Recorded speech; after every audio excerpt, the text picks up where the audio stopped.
Ui, bă, cum merge omul, băi, fii atent pe autobandul de la Sibiu, Deva, omul s-a întors înapoi, bă. Arză la focul șuchetile, bă. N-ai voie, bă, omule, bă, n-ai voie, întoarce-te, bă, borutule, bă. Întoarce-te, bă. Întoarce-te, bă. Întoarce-te. Dă-i lângă geam. De asta scapă, fuge.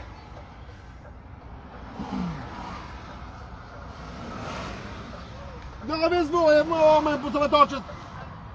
Faci accident, mă, omule, ți-ia carnetul, mă, întoarce-te înapoi, acum că țin eu. Țin eu de cu mașalierul și întoarce-te. Că țin eu oprită circulația, întoarce-te acum înapoi, mă, omule.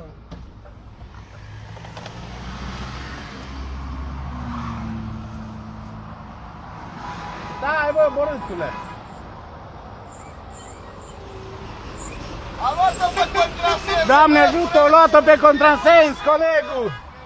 Dă-n spate! Mai dă-i în spate, bă, omule! Nu, ce zici, bă, omule, bă?